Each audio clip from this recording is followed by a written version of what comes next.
banegura bavuga abandi, burya ukabona aho yicaye avuga abandi, ntabwo uwo muntu aba ari shyashya. Ariko umuntu ucecetse utagwanye ngo agukubite yagira gute, kenshi aba yemewe muri Yesu. Buri iyi myitwarire y'umuntu mu kibazo cy'undi nibwo ubona kanguha urugero, umuntu ubabaye ushonje avugwa n'abandi batamugaburiye, ariko umuntu wamugaburiye ntabwo avuga. Abantu banegura ingo zinegura izindi, ko bambaye ubusa, ko bakennye, ko mu rusengero umukobwa uririmba muri korari ijipo yaririmbanye icitse, ivugwa n'abo badafite icyo bamara. Ni umugisha ukomeye kuba duhuriye hano muri iki kiganiro cyiza cy'umugisha, kandi kiribuze kugirira abantu benshi umumaro. Muri kumwe na BKM, uyu mukozi w'Imana abona kuri kamera. Ubwashize twari kumwe n'ubundi mu kiganiro tuganira ibintu byinshi cyane birimo n'ubuhamya bwe no guhugura no gucyaha nyine ibitagenda neza, cyane cyane kuri social media, cyane mu rwego rwa gospel, kuko aricyo gice aherereyemo nk'umupasiteri. Rero ndagira ngo n'ubundi dutanga amahirwe, hari umuntu ushobora kuba afunguye kino kiganiro ubwa mbere amubonye, reka musabe kugira ngo atangire atwibwira. Uraho neza wa muntu w'Imana we? Uraho BKM? Yego. Amakuru? Ndashima Imana. Ubwashize twari kumwe mu kiganiro, abantu bakunze uvuga uburyo ki wahamagawe, uvuye no muri karate yawe, uvuye hehe, biki ibintu byinshi cyane twagiye tugenda tugarukaho kandi byashimishije abantu. Ya rero none uyu munsi tugarutse n'ubundi mu yindi nsanganyamatsiko nshyashya, nk'uko twabisezeranije abantu ko tuzajya tubazana ibiganiro bitandukanye. Ariko mbere y'uko wenda tuza kwinjira mu nsanganyamatsiko, turaza gusenga. Ariko tutarasenga, ariko umuntu turi kuganira ku muntu urebye ubwa mbere iki kiganiro ninde? Ni muntu ki? Nitwa Pastor Gaba Fred. Yego. Senior pastor wa Kanani Revival Temple. Ndubatse, mfite umugore, mfite abana. Imana ibaha umugisha kandi abashoboje n'abadukurikira n'abakurikiye cya kindi. Imana ibaha umugisha kandi nzi ko n'ubu turi buhabwe umugisha.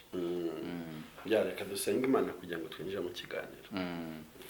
Mana, turagushima, igihe cyose ntituzaceceka ntituzatuza, tuzajya duhora tuvuga kuri Imana ikomeye, kuko watubereye Imana, waraturemye, watugiriye neza, wadusezeranyije byinshi kandi ubana natwe igihe cyose. Reka umwuka wera abane natwe mu byo tuvuga n'abadukurikira hirya no hino, kandi ubaha umugisha nawe ubashoboze muri byose aho bandi n'ibyo banyuramo, mu izina ryawe Yesu, amen. Pastor, wenda tutarinjira mu kiganiro, usanga muri minsi usanga abantu benshi cyane batavuga rumwe n'abapasiteri bakoresha social media cyangwa baza kuri YouTube. Ugasanga abantu bari kugenda bahuhisa ibintu bitandukanye, ngo kuri YouTube ngo nta butumwa buhaba, ngo nta mupasiteri ngo aba muzima, ngo nta matiku gusa, mbega babyinterpreta ukuntu gutandukanye. Ese koko abapasiteri bo kuri YouTube ni badutwitse nk'uko babivuga? Ubifite iyihe image mfite kuri YouTube cyangwa social media? Yego. Njya ngo n'ubushize narabikubwiye, hari ibyiza byaryo, hari n'ibibi. Niba rero hari uwarikurikiye agakomereka kuri YouTube cyangwa social media, akumva uwo ibyo atakumvise akabona ibyo atakabonye, biramukomeretsa. Yabigira urwitwazo, ariko ntabwo aricyo bivuze. Ni nk'ubu wagiye mu rusengero akahakomerekera, azavuga ngo insengero zangiza. Ariko hari n'abahakirira cyane rwose benshi. Ntabwo rero hari ibintu byinshi tudakwiye gusebya, kubera ko babimisuzinze cyangwa uwabikoresheje yabikoresheje nabi cyangwa yatanzeho message idakwiye. Nyine ni wa mugani ngo umwe agatukisha bose, wowe uri yabagendeye. Yego. Ariko YouTube nta kibazo ifite no kuba wantumira kumpa ikiganiro nkanga, kuko ndi umunyamwuka, nabyo ni ikibazo. nkwiye kwitaba ngira ngo mu mahame ntabwo ndi umunyamakuru ariko mu mahame amwe y'abanyamakuru iyo bashaka guhura nawe ntubemere nabyo si byiza. Yego nabyo bibaho ukaba utabemerera ariko kubemerera ni byiza kuko baba bafite icyo bashaka kumenya. Yego niko no kuri tumva bavamo umunyamakuru mwiza. Ni byiza cyane. Pastor, hari ikintu nshaka ko tuza kuganiraho uyu munsi muri iki kiganiro cyacu. Ni ikintu abantu benshi bakunda kwibaza ibibazo bitandukanye ndetse ugasanga ntibari kubona n'ibisubizo, ariko naje kugira ngo ube mwarimu w'abo bantu batandukanye nk'umuntu ufite inshingano ya gishumba ushumbye intama z'Imana. Ntabwo nzako kujyana kure ya Bibiliya cyangwa se kure y'umurongo wahisemo gukurikira. Ndashaka ko tuza kuganira ku kintu bita deliverance. Deliverance ni iki cyangwa se kubohoka mu Kinyarwanda? Ninde ukorera undi deliverance? Uwo bayikorera ni muntu ki? Ese rezilita ziba zigenderewe n'izihe? Amakosa se ashobora gukorerwa muri deliverance ni ese ikorwa nande? Ninde utayikora? Mbega turagenda tureba icyo kintu cya deliverance kuko harimo dufite icyiciro cy'abantu basa n'abagikomerekeyemo bakagenda bari bagiye kubohoka ubwo bagataha baboshye. Bagataha baboshye. Urugero ndagwingero rwose ziri na specific examples. Nk'umuntu waje kubohoka nyuma agataha aboshye. Hari nk'umuntu waje aje hari umuntu w'ama story kandi ni true story. Yagiye kureba umupasiteri muri ofisi kurya twicaye no turi kuganira mu biro. Yaje kumureba avuga ati ngewe mfite ikibazo cyo kutabyara. Ari kumva ati niba ntabyara wamfasha iki mukozi w'Imana? Bohora ubugingo ubuzima bwanjye unsengere mbashe gukira icyo kintu cyo kutabyara kuko kimaze imyaka 10 ku buzima bwanjye. Finally uwo yaraje kureba ngo amubohora ahubwo aramusambanya. Aramubwira ati taho umupira warengeye ati niho urengurirwa ati ikibazo cyawe rero ati cyakemuka bigenzura cyangwa gusiga amavuta. Undi kubw'intege nkeze no kuba umwana mu mwuka birangira asambanyijwe kandi no gusambanywa abikoramo ibibazo bikomeye cyane. Jesus Christ. Do you understand? Icyo gihe yagiye ashaka kubohoka none ubwo arabohotse cyangwa abonye undi mugozi umuboha kuko uza no gutera cya gikomere wavuze ngo hamwe umuntu yagiye mu rusengero akahakomerekera insengero arazizinukwa. Bya bintu batanzeho urugero bati uwagiyemo bikagenda uki azatoka insengero n'uwaboneye mu Imana azamamaza Imana mu rusengero. Urumva kuri uwo muntu rero ashatse yavuga ko abapasiteri bose ari uko bameze kubera ikintu cyamubayeho. Urumva iyo ni example nari nguhaye wari unsabye. Hari n'izindi umuntu yatanga nyinshi zitandukanye ariko urwo rugero rufatireho. Niyo mpamvu rero tuza kuganira deliverance ni iki gute, amahame yo kubohoka n'ayahe, how to be delivered. Ibintu nk'ibyo bitandukanye rero turatangira tukwakira n'ubundi kunarije wango kuri wowe deliverance ni cyari kwenda to generalize what the Bible say about deliverance. Ese kubohoka ni gute? Umuntu abohoka ryari? Ni uwo murongo nshaka ko tuganirira. Ubundi kubohoka it's a verb. Yego. Nishinga idatondaguye. Nishinga idatondaguye. Yego. Rero kubohoka cyangwa kuba delivered umuntu yaraboshwe. Yego. Isi biblical kuko Bibiliya tubwira ngo ntitukaba imbata z'ibindi tujye tuba imbata za Kristo. Ni ukuvuga ngo umuntu ugiye kubohorwa n'uwari imbata ategetswe kubaboshye. Yaraboshye. Yego yaraboshye agiye kubohorwa. Ninde ubohora? Habohora Kristo.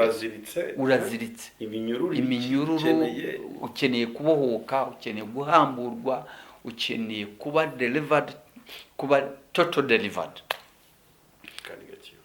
Ubohora rero numwe ni Yesu wenyine. Abandi ni ibikoresho. Yesu yagusanga akanakubohora nta wabwirije. Yego. Yesu yakubohora kuko wizeye, kuko wumvise, kuko usengewe, kuko ubwirije. Rero ntabwo ndi butuke ikintu kivuga ngo nugo amavuta. Dukunda gukoresha igira mu jambo ngo runaka afite amavuta yo kubohora. Nkeka ko ntawe udafite ayo mavuta keretse utarahamagawe cyangwa utarizeye. yego wenda turushanwa muri uwo muhamagaro inararibonye, kuko umunsi nirukanaga dayimoni bwa mbere, ubu munsi yavuye mu muntu, uyu munsi siko mbifata cyangwa siko mbireba. yego pardon, ati umunsi wa ntangira gusenga yego maze kuba umushumba, ariko nawe ntaraba na pasiteri. wirukanye dayimoni utaraba pasiteri. Yego nagiye kubwiriza ahantu muri Gitarama, Yego. icyo gihe yari muri Gitarama, bantumira mu ivugabutumwa mu itorero, cyari igiterane kinini cyane, itorero ryari riyobowe n'umushumba, ryari rini hafi abantu 500, nari ntarimikwa, ndabwiriza, maze kubwiriza mbwiriza mu mbaraga z'umwami cyane rwose, abantu ntangira gusengera abantu, ntangiye gusengera abantu, ibintu byabaye bwari ubwa mbere mbibonye, nanjye ubwanjye byanteye ubwoba, kandi ari igihe ubikoresherejwe, mbona ni ibintu birenze, abantu bavuka, abantu bavuga ibintu bigaragura hasi, numva ngize ubwoba, ariko ndakomera. Muri wowe hari igihe dayimoni yanatera kumva kuri igihangange, mbese ntusanzwe. Juste turaza wenda kubivugaho, bijya biba kuba Imana yagukoresha igitangaza, nawe ugahita uhinduka igitangaza, uze kukamansiona, uze kugasobanura. Icyo gihe nari ntarimikwa, sinari umupasiteri, bivuze ko uwo ari we wese wavuze wahamije Kristo, muri izo mbaraga abwiriza mu ari we wese, imbaraga zamanuka zikabohora abantu baboshye. Ninde ubohora? Ni Kristo ubohora, ntabwo ari pastor ubohora abantu, ntabwo ari umuvugabutumwa udasanzwe wabohoye abantu, ahubwo ni Kristo udasanzwe wakoresheje BKM mu bihe runaka. Ari igihe usanga rimwe na rimwe abantu basa nk'abatwawe, agasa nk'aho ashaka kwikorera publicité, ko wasengera abantu bagakira. Yego, that's okay, ariko ukwiye kuvuga ko Kristo ari wowe wagukoresheje, ari we wabohoye abantu, ntabwo ari wowe wabohoye abantu. Ni naho ugarura icyubahiro cye.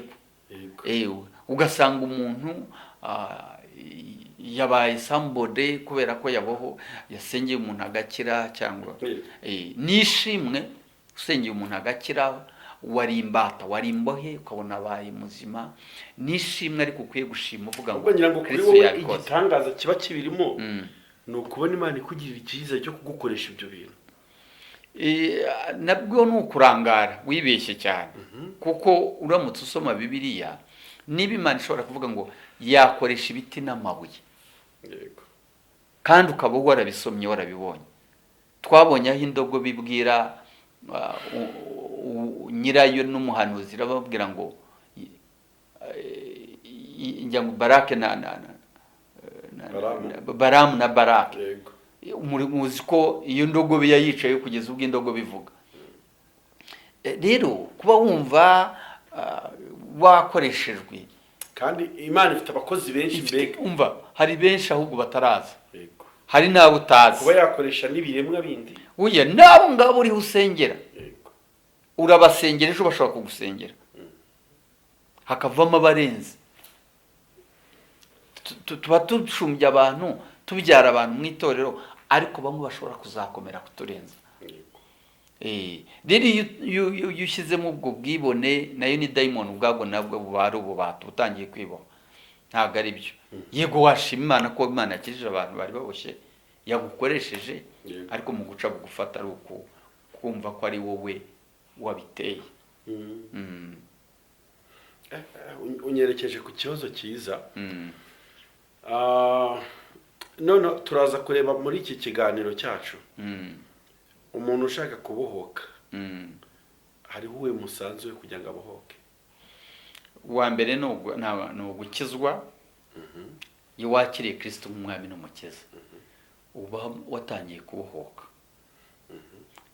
Wenda ubutaragera ku rwego runaka, ariko hari iminyururu ya mbere, icyo gihango, iyo covenant, uko kwatura, uko kwizera, uko kwihana, hari iminyururu, guca bugufi, totally kwegeraho Yesu. Yes, urane twabuzanura mugore w'indaya wasize Yesu amavuta. Yes, exactly. n'ibindi n'uriya bafashe asambana Yego. kuko akubise Kristo amaso, kuko agize chance agize yo chance guhura na Yesu. na Yesu.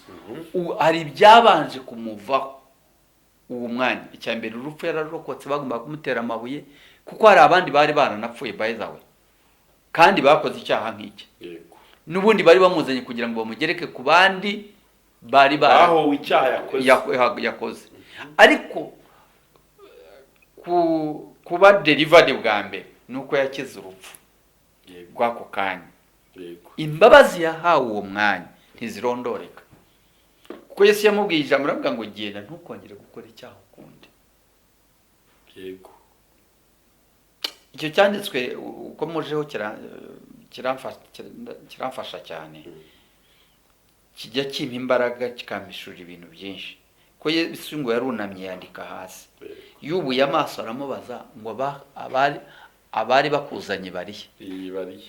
Avuga bagiye, kuko bigaragaza ko yanditse hasi ibyaha bikora defile mu mitwe yabo.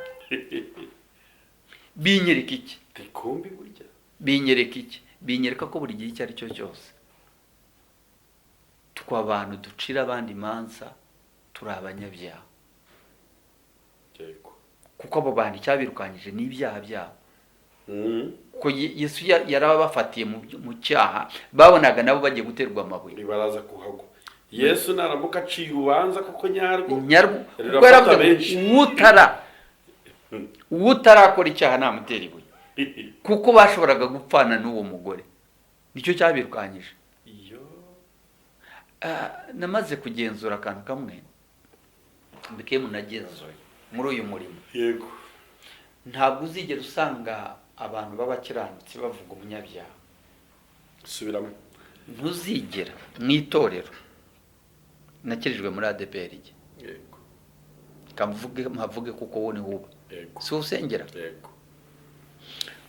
Abaririmbyi b'amakorari yo muri ADPR, abakirijwe neza, ntabwo uzigera ubona bahagurukira umuririmbyi mugenzi wabo.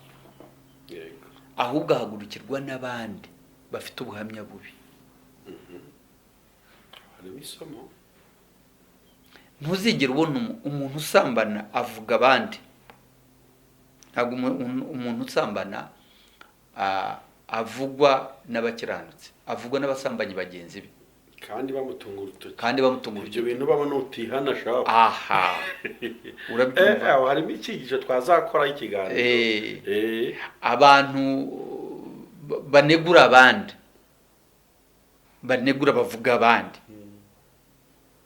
Burya ukabona aho yicaye avuga abandi. Yego. Ntabwo umuntu aba ari shyashya. Ariko umuntu ucecetse, utagwanye ngo agukubite yagira gute, kenshi aba yemewe muri Yesu. Buri iyi myitwarire y'umuntu mu kibazo cy'undi nibwo ubona kanguha urugero.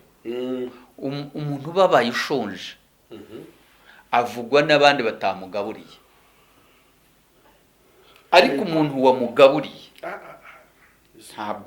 ntabwo avuga. Abantu banegura ingo zinegura izindi, ko bambaye ubusa, ko bakennye, ko mu rusengero umukobwa uririmba muri korari ijipo yaririmbanye icitse, ivugwa nabo badafite icyo bamara. Ariko ufite icyo yamara ntabwo avuga, ahubwo aragenda akayigura akayimuha. So ibyo ni ibintu nagiye mbona muri uyu murimo. Indushyi za mbere nizo usanga zo kubabarirwa, nizo ziba zivuga. Ariko abantu bamenye umwami neza ntabwo bavuga. Kanguhe urugero rundi. Umuntu ufite urushako rwiza n'umugore n'umugabo ntabwo bavuga, bashishikara kuvuga urugo rwasenyutse. Uzabyitondera ubirebe. Abantu bafite urushako rwiza, bafite urugo rwiza, ntabwo bashishikara kuvuga urugo rwa runaka rwasenyutse, ahubwo birabababaza. Ariko ingo zitubatse rimwe na rimwe usanga n'abagore baba muri ghetto bataye abana bataye yego abo burya nibo bashyushye izo nkuru yego so ndumva ari ingero nguhaye zihagije zirahagije cyane. Juste turi kuri iyi ngingo ivuga ngo umuntu ashobora kugira uruhare mu kubohoka kwe, utweretse ko agomba kuba yabanje guhura na Yesu cyane, dukurikije n'ingero wagiye uduha zitandukanye zo muri Bibiliya. Akwiye kuba yarahuye na Yesu. None ninde ufite none ubutware bwo kubohora umuntu? Twageze muri ba bakozi b'Imana none. Ubutware bwa mbere n'ubikora ni Yesu, noneho abakoresha n'abakozi b'Imana n'abapasiteri, n'uwo ari we wese Imana yagiriye ubuntu. Yego, uwo ari we wese Imana yagiriye ubwo ntibifite uwo byanditse ku gahanga, ntibifite uwo byanditse ku twasobanure. Yego, wenda icyaye ubona kameramani Imana yamukoresha akaba yasengera umusaza agakira cyane rwose cyane yamusengera. Yego, yamusengera, apfa kuba yizeye, apfa kuba azi uko bigenda, nawe yasenga. yego, ntabikore nk'urwiganwa, ariko akabikora nk'ubikuye ku mutima kandi nk'uzi icyo kintu agiye gukora icyo kivuze. yego, mu materaniro abantu bakuzura umwuka wera, mu cyumba abantu bakuzura umwuka wera. Umuntu yabohokera mu cyumba, yabohokera mu baririmbyi, yabohokera mu rusengero, aho ari hose birashoboka. Twigeze tubonaho abantu bakira indwara turi mu byumba dusenga nk'abaririmbyi cyangwa nk'abandi, kandi pasiteri adahari, nta mupasiteri n'umwe uhari. So birashoboka rero, wenda pasita hari igihe aba yabiteguye agafasha abantu kubera ko ni umushumba nyine, azi uwo afite uwo muhamagaro, afite uwo mutwaro w'abantu baboshye, yabwirije muri iryo jambo, yasengeye abantu. Rero ibyo birashoboka. Ubohora ni Kristo wakoresheje abashumba, Imana igira ubwo buntu, yagiriye ubwo ikabimuhereza. Noneho ababohoka ni abafite ibyari bibaboshye. Yego, kandi bakabohoka kuko ari ijambo wenda kandi ivuga mu Cyongereza total delivered, kubohoka burundu.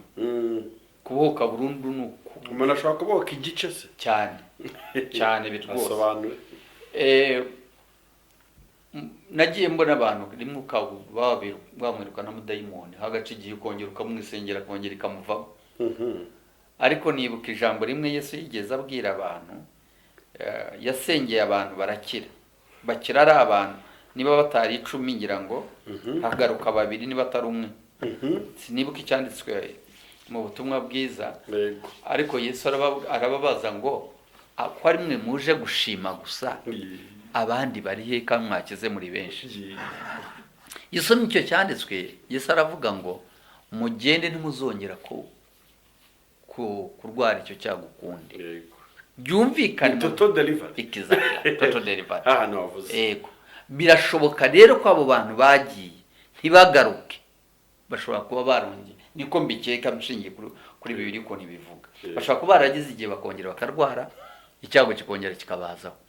Actually biba mu rusengero, umuntu akaza agakizwa igihe gito, akaza akihimana agakizwa akabyemera, akabohoka. Niba yagwaga igicuri cyangwa indwara dayimoni yari yo yose, yamara kumuvamo akamera neza mu rusengero, akabaho ameze neza. Igihe kikagera akava mu rusengero akongera akisubirira mu byaha cyangwa mu bundi buzima bubi. Ugasanga yarongeye aba mubi cyane kurenza na cyagiye. Yego, kubera ko imbuto nyine yabamubibye bitamugumye. Oya, Yesu yaravuze ngo iyo twirukanye dayimoni iragenda igategerereza hariya. Iyo wongeye gusubira muri ibyo ngibyo, dayimoni irongera ikagaruka, kandi ngo ntabwo iza yonyine, noneho izana n'izindi.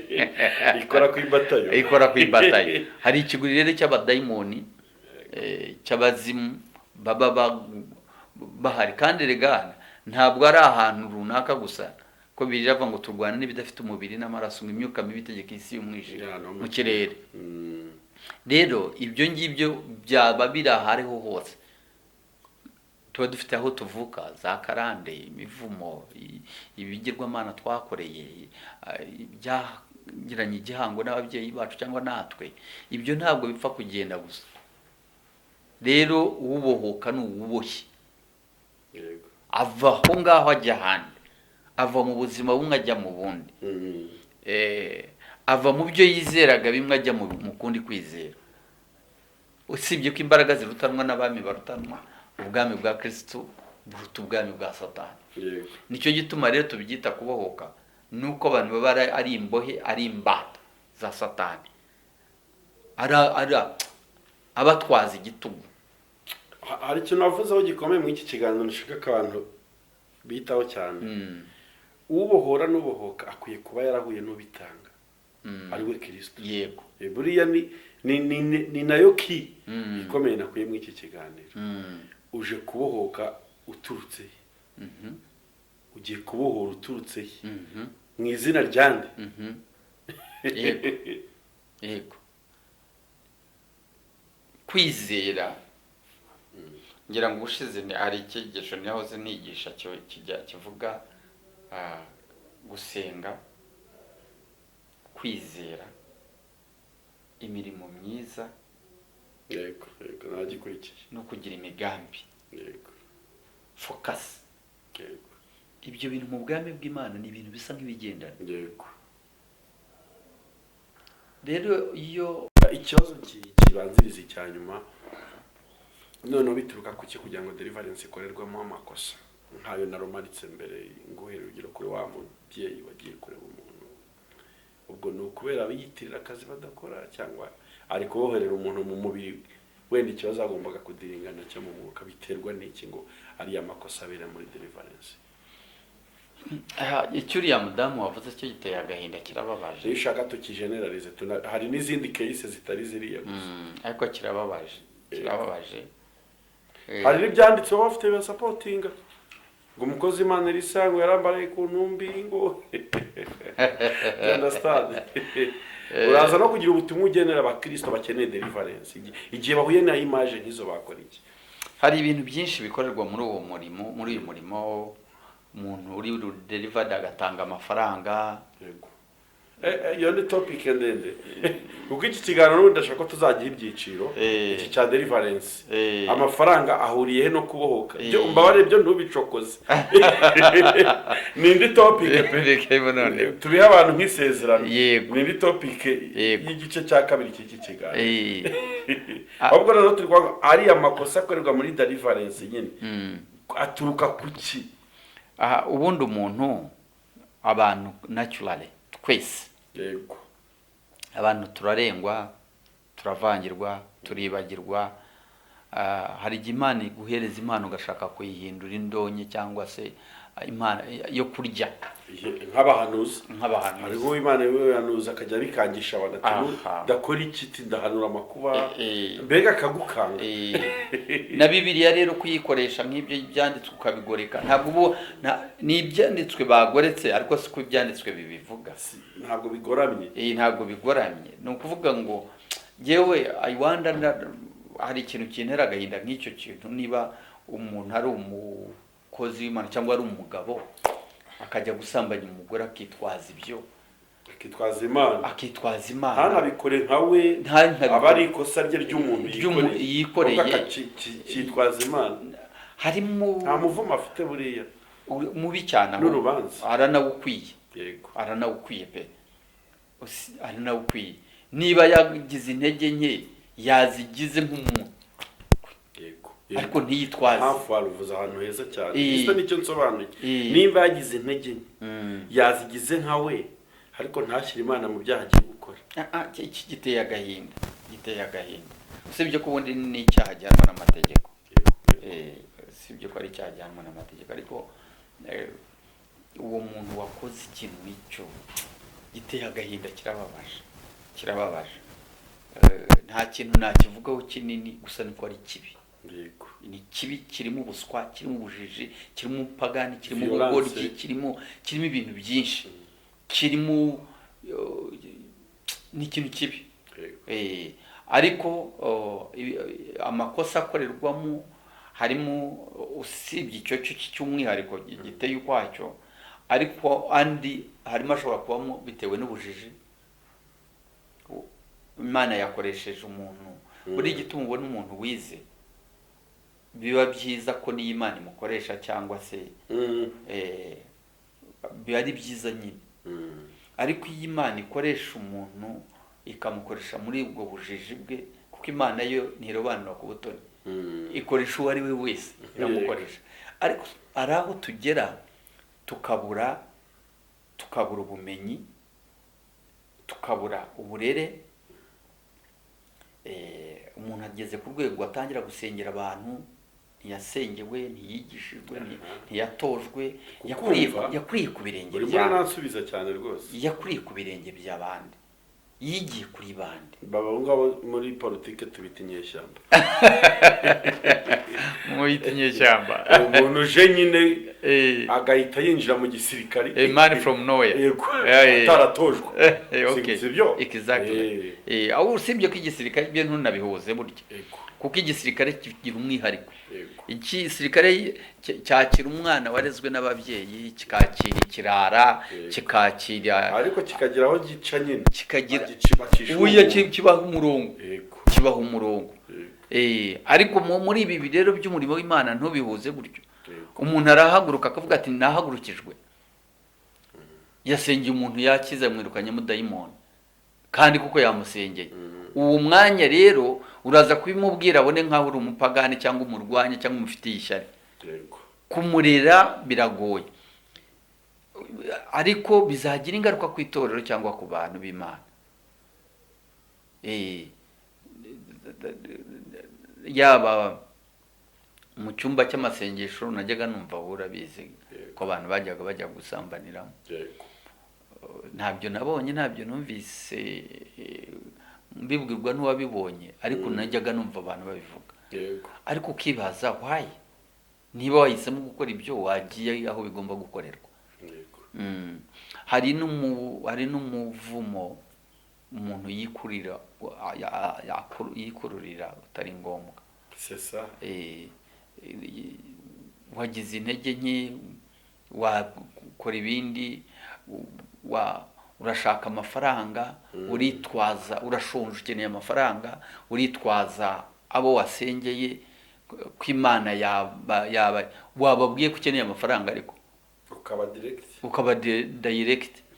Je numva wasengeye n'umuntu akanakirwa mu gutare ko mfite ikibazo wampaye amafaranga, numva atayakwima ko mu mfitanye ni yaba yakubonye mu Imana, yakubonye mu Kristo. Ariko ntumwibe, ntugoreke ijambo ntiwangize ubutumwa bwiza wavuze. Urakoze cyane. Reka none nguko mu rusha kumaningasire, nowe butumwa wa bano bantu bo bashaka kubohorwa ku buryo bashiduka bambakoresheje n'amakosa bakayakora nk'ariya yose, nabo bakuye message specific. Message nabaha, hari n'abajyayo bakavayo amahoro.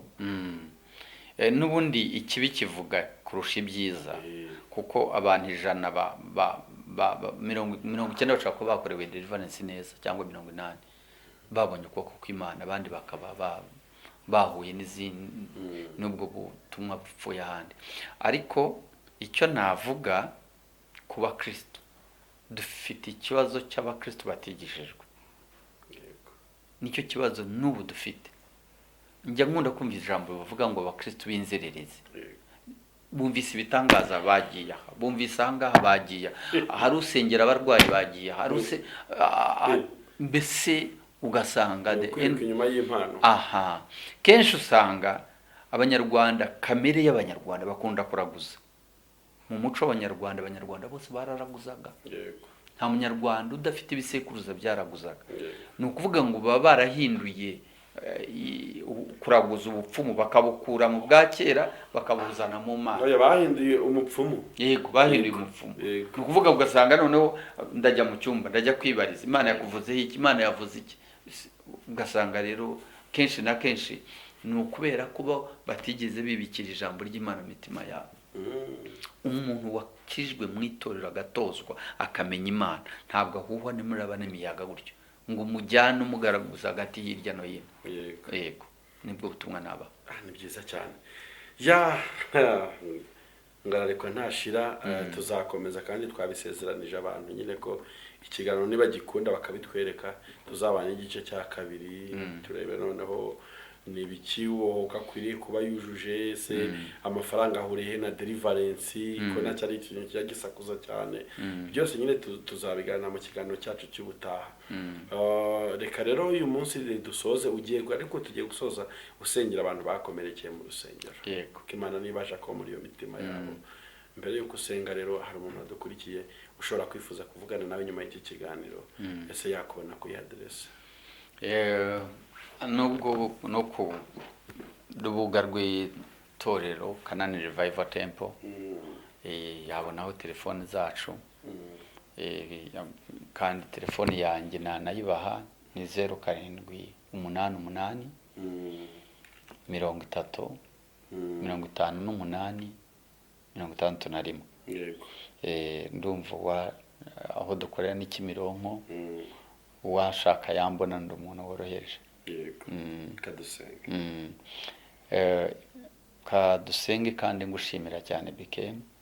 Imana ibane nawe kenshi ubushaka kumbaza ibyo n'ibiganiro nanjye ariko ndabigushimira kuko ubushaka ko bigira icyo bimarira abandi. Kadusenge. Imana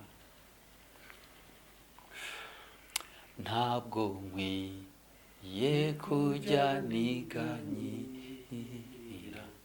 nibaza uko ejo nzaba merewe nzajya nibuka yo kwihoraho imenye ibyo byose uko bingana ifite umutima w'urukundo kuko igintungisha ibinkwiriye umunezero n'umubabaro byose abizanira amahoro. Mana turagushima mu mibabaro mu bibazo mu ngorane mwami Imana ujya ubana natwe. Nsengeye abadukurikiye muri iki kiganiro ndabasengeye kugira ngo bagirire neza kuko uri Imana. Baraboshye ubabohore, ntibakijwe ubaha agakiza kawe ku buntu nk'uko wadupfiriye. Mwami Imana barababaye ubahe umunezero, bafite agahinda mwami Imana ukabahandura ubaha ibyishimo. Niwo ukura ikuzimu ugashyira imusozi, niwo ukuraho urupfu, niwo ukuraho ibyaha, niwe Kristo Yesu. Ijambo ryawe riravuga ngo uri byose kuba gufite. Sengeye abankurikirana mwami Imana n'umukozi wa BKM bagakurikira ibiganiro, bagakurikira inyigisho, bagakurikira ijambo ryawe, abo bose turabasengeye ubaho umugisha kandi ubagirire neza. Ababoshye ndasenga ngo aho bari hose bacyumvira ijambo n'iri sengesho yajya mu buriri bwe agakizwa. Mwami Imana yajya mu buriri bwe akabohoka, yakira indwara yabyuka mu gitondo icyago yararwaye uwo munsi kigakira ku buzima bwe kuko uri Imana. Yesu uracyari wa wundi, hahirwa ukwizera wese kuko atazakorwa n'isoni. Urakoze, hereza ubuzima abo bantu bari hirya no hino badukurikira n'abazadukurikira mu izina rya Kristo Yesu nsenze nizeye Yesu, amen.